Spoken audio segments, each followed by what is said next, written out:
Media Day is where we collected our footages for trailers, broadcast assets, as well as social media posts. The players were asked to take their photos as is tradition, and they also went for video shoots as a team where they acted out quirky scenes to showcase their diverse personalities. On the final day, we went to shoot scenes on the outdoor shoot, which would be part of the trailer that will outline the storyline of MPL S2.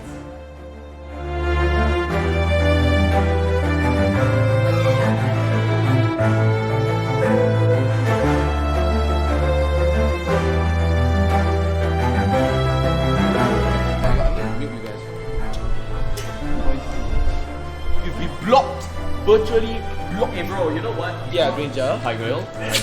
Yeah. MPL. Oh, the MPL one is sick though. Yeah.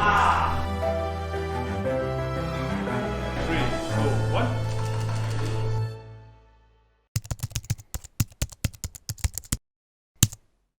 The regular season is where everything comes together.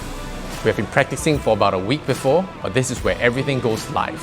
Many moving parts, a lot to worry about.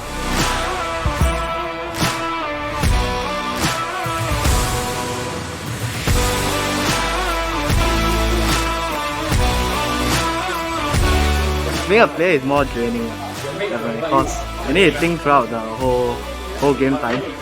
Whereas like being a coach is like basically it's a pre-game and maybe in between game stretch. Yeah, that's all about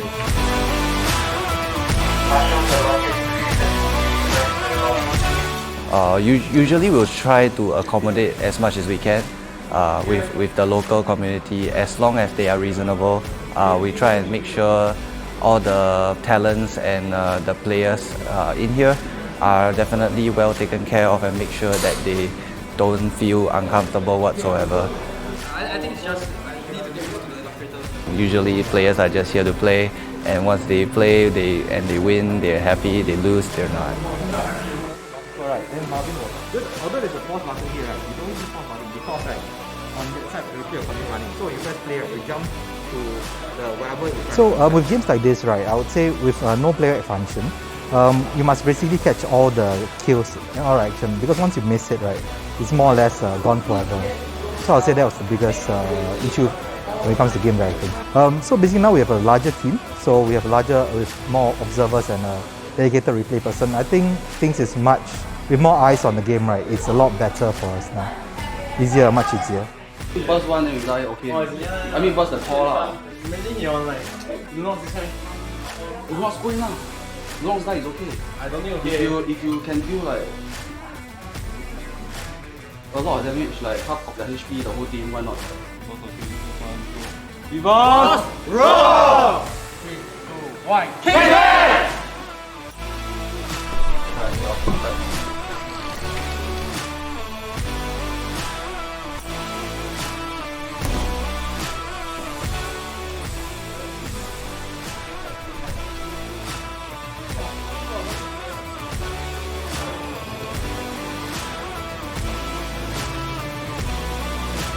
When you open map, you have to bank all these things, right? And then most important thing, right, stay calm. Right? Whatever that y'all do when it comes to your take small wins, chunk tank half, whatever shit, right?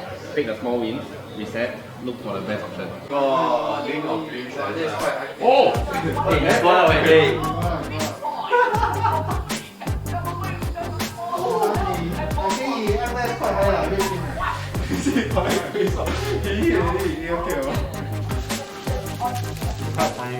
I heard this is foreign. How got veggie ah? Got harvest ah? Got cookie or not? Everybody just wants the cookie. I can go. 1, 2, 3. I think I'm very confident in my draft. Yeah, over Milan. Just bring my team down because I suck. Yeah.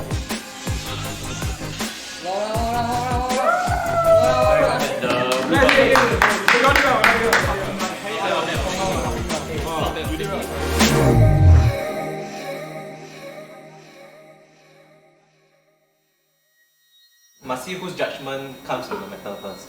Okay? Then the second pointers is review your 5-stack capability win condition. And you'll see myself. Okay? Good. And I hope that you guys are more than ready to see what is about to happen and how the game is going to be like for today. As we know, as we started to open up a little bit more and the cases are going up, so the season 1 and season 2, there's a big change. When season 1, I know it is quite safe because of the low numbers in community, but season 2, we're dealing with about 1,000 over cases a day. So internally, we actually swap all our crew every week or before they start work on Saturday. Season 1, if you notice, both teams are on level 1. But for season 2, we have to separate the two teams. Actually, our premises level 1 is not that big.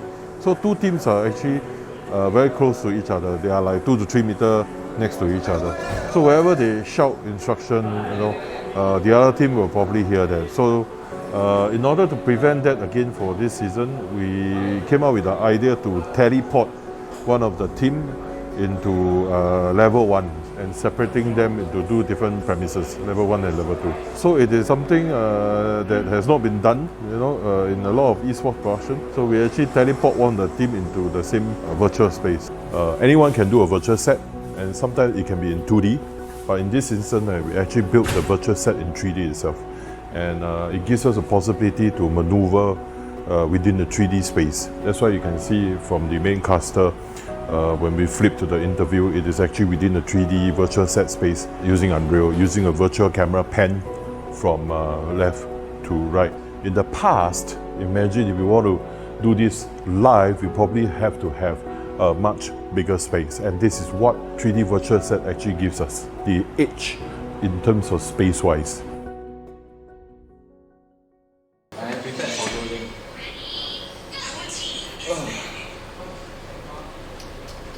The best thing against Evo is actually Farabi. Once they enter P5, Farabi is the best P5. You just have a healthy obsession with Farabi. Oh, it's good. Us, go all the top. Yeah. No, Reminiscent, just back off, please, back off.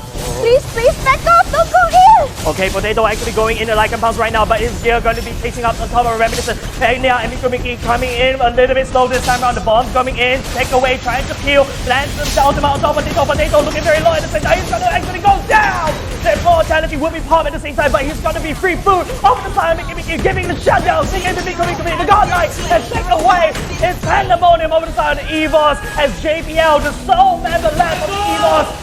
Impunity do have that Lord marching down the mid lane, and ladies and gentlemen, this is GG on the side of EVOS as Impunity, man, sliding down the herd.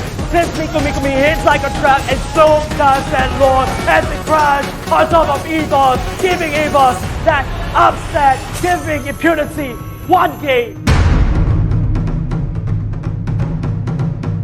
Impunity slowly clamping the claws on top of EVOS. The horns are blaring. They're ready to strike. The core is taking some damage right now. The real world manipulation goes all the way down. The members of EVOS focus on Mikumi, but that is not enough as Impunity picks up the steering. Look at Impunity SG, look at Mikumi. They're turning crazy. God. They're going crazy. Impunity SG, they are expanding their accelerators. They're going crazy as it is the final match. They have officially defeated EVOS, one of the strongest teams in MPL. What is going on?